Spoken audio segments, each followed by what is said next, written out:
do you think that the Europeans will ever actually try to send troops? Because I saw Trudeau said we're not ruling anything out. Yeah, Troops to even Ukraine right. is on the table.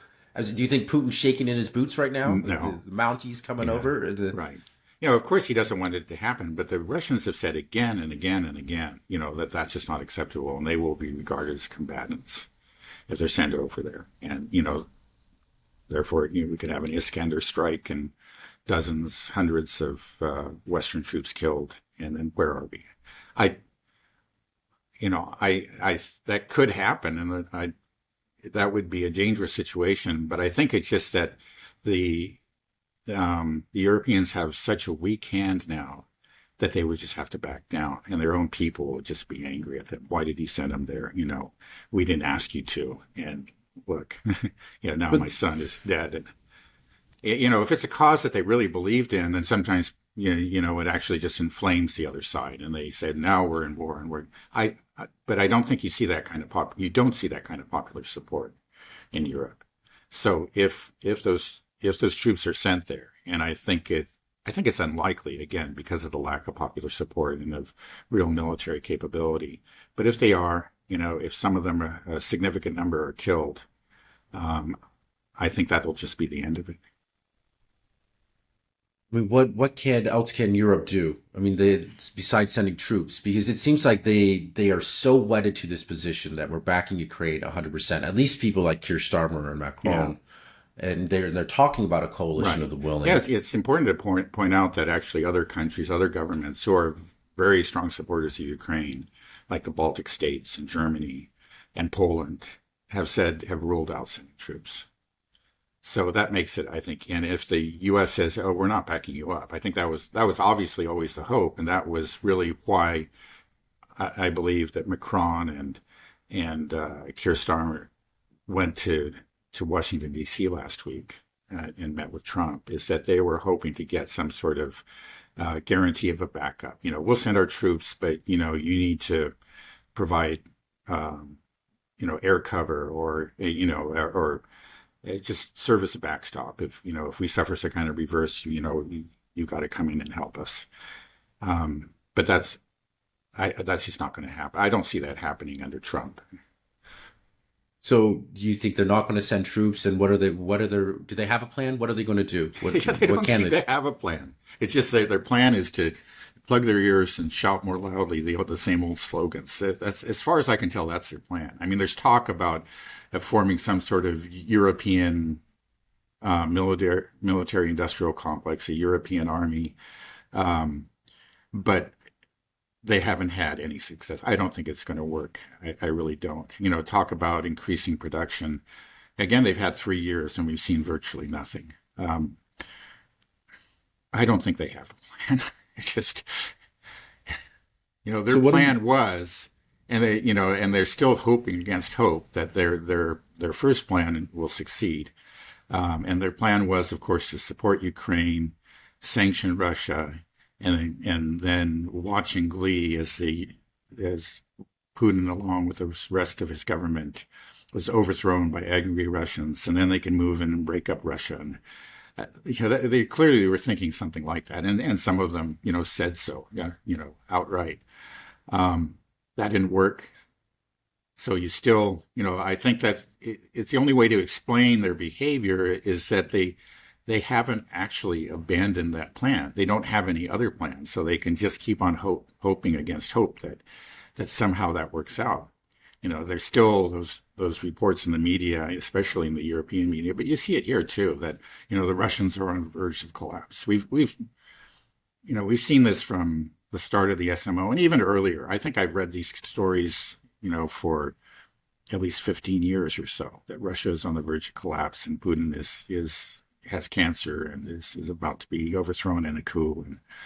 And you still get those, there probably are some people who still believe in it because they don't know what else to believe. Nothing else works within their system of belief. So, what are we looking at for the future then? How much longer do you think Ukraine will last? Are we really clearly got to be at the end of this war now? I mean, Yeah, there's not really much. Yeah, if the U.S. cuts off arms, it's going to be pretty fast because the lion's share of weaponry has, and munitions in general, has been coming from the U.S. And as we see, even with that, with all of NATO supporting Ukraine, Ukraine is losing. So when you cut out the, more than half of what Ukraine has been getting, obviously they can't hold the line. And obviously the Russian advance will accelerate. I think, then we will see a collapse within who knows? It could be a couple of weeks. It could be a couple of months.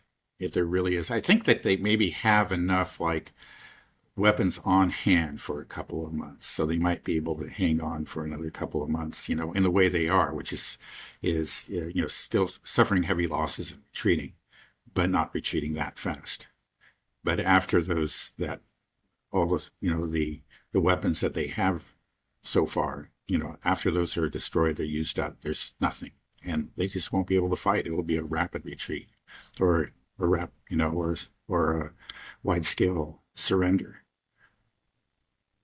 Once this is all said and done, do you think that we can officially say that we are in a multipolar world? Because this is kind of the recognition that the U.S. neocon foreign policy establishment has been defeated. This dream, of the unipolar moment. Now we have recognized, and not only that they're a peer, but we seem to be on the path to making them a friendly peer, somebody that we can have real relationships with and work together in this multipolar world as great powers together. Do you think that's what the significance of the end of this war will mean? I hope so. There are some reasons to be more cynical. So one of them is that you do have, we still have the Zionists, and let's not forget, the horror that continues in Lebanon, in Gaza, in the West Bank, and in Syria and southern Syria. Those are all things that, maybe we don't have time to talk about today, but actually there have been a lot of developments there, and none of them are good. And let's not forget that, though the Trump administration seems to have woken up to part of the reality, there's another part that they haven't woken up to. And, that's the ugly reality of Israel and Israeli Zionism. There are a lot of fervent Zionists around Trump and behind him, Miriam Adelson and others. So, that's one thing. And then also there are China hawks as well. And there's some evidence that, that this push for friendship with Russia, or at least not necessarily friendship, but a cessation of the hostilities and improvement of the ties, is motivated by a desire to truly make this pivot to Asia. And say there's a recognition, a realism that, was lacking in the previous administration. We can't fight, on all three fronts, it being, of course, Ukraine, the Middle East, and China. And the one that makes the least sense to us is the Ukraine one. So let's just close that down. That's just a drain on our resources because we want to confront China. We want to support the Zionists in the Middle East. So that's the danger. There still is a kind of an imperial impulse, but it's no longer this global hegemonic impulse. This impulse is not the neocon ideology, that we need to rule the world and the Western way of life is far superior to everything else. And if other countries don't accept it or adopt it, then we're going to have to carry out regime change, wherever in the world. So that, it's a step. I think it's a step in the right direction, but I think we have reasons again, celebrate about reclaim. Maybe not celebrate. It's still very early in the day. The killing goes on, but to be very, very hopeful there. Much more hopeful than I was even a month ago. But the realities remain very grim in other parts of the world. Let's just not forget that.